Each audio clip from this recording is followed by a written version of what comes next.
Hey, it is Monday, March 24th, and we have some breaking news. So yesterday, Kyle Busch put out a cryptic message that said 1821 announcement tomorrow, or something along those lines. So I'm thinking military time, okay, we gotta be pay attention. It'd be 6:21 Eastern, so 5:21 Central. Yeah, it turns out it had nothing to do with that. RCR announced today that Austin Hill will be running 5 races for them. With a partnership with United Rentals, who will also throughout the year be sponsoring Austin Dillon and Kyle Busch.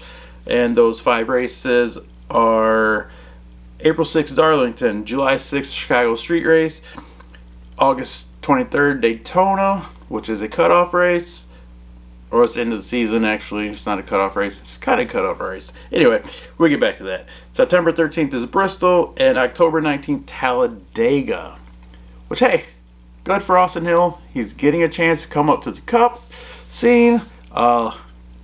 He runs well, he might get a ride next year or in year or two, who knows. Nothing wrong with that.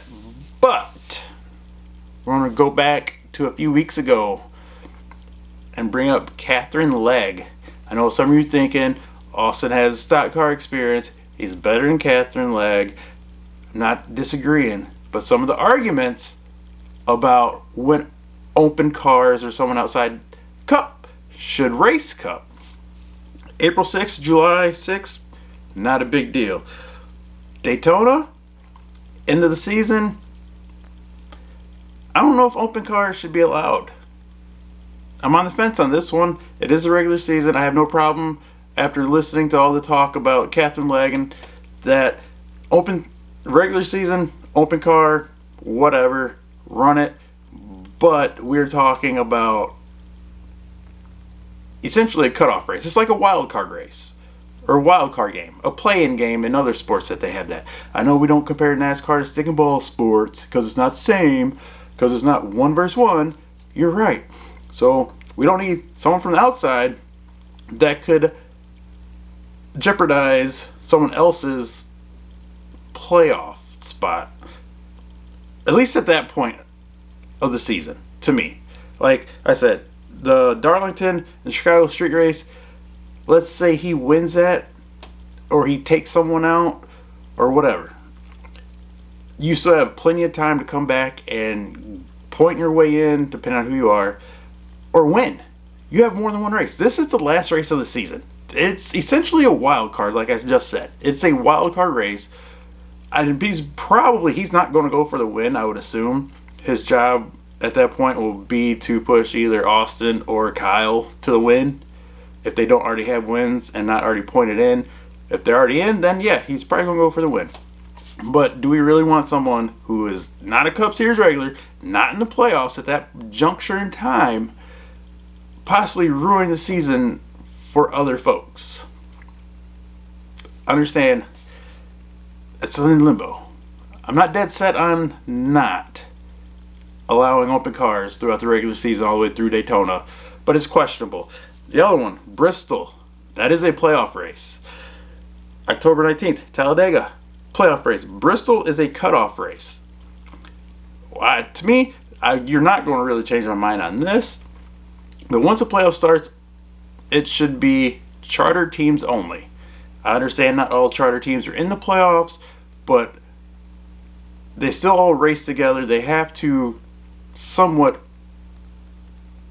mesh and commingle. I don't know if that's the word I'm looking for. But there will be consequences, and they're not going to really do anything, well, can't really say they're not going to do anything dumb to take someone out. But let's say, Bristol, it's a cutoff race. Let's say Austin or Kyle makes the playoffs. Who knows that Austin won't be there with marching orders, similar to what happened in Martinsville. They're just going to be smarter this time and have code words or something to communicate with. Maybe not. Who knows? Maybe I'm speculating. I'm foreshadowing. Not foreshadowing. I don't know what I'm trying to say here. Maybe it means nothing. Maybe they don't even make the playoffs. Who knows? But I don't think an open car should be in the playoffs. That's just me. And then Talladega, once again, Austin's good at super speedways. That's the second round of the 8. I mean, if Austin or Kyle are there, once again, I think his job would be to push them to the win so they can advance to the round of 4. Not really win, but if they're not in the playoffs, then he's going to go for the win, which I guess I don't really have a problem with that. But at the same time, he's not a Cup regular. So what if he causes the big one because he's overzealous trying to go for his first Cup win? And now he ruins, let's say, Elliott and Larson. He ruins their playoffs. I know you guys are going to go crazy and lose your mind. Now, if he's, let's say, Bubba and Denny are in the round of 8, and he ruins their playoffs, I know you guys are going to be joyful and gleeful. Is that gleeful word? I don't know. Either way, you see what I'm getting at. You guys kind of pick and choose on what is okay and what's not okay and whatever. Anyway, so I just thought I'd come on here real quick and go ahead and break that news to you guys. Let me know what you think in the comments. I said I'm on the fence about Daytona, on whether you should allow open cars in Daytona. I know it's regular season, but to me, playoffs should be charter cars and charter cars only. There should not be one-offs. There should not be open cars at all. It should be strictly for charter cars only. Until next time, take care.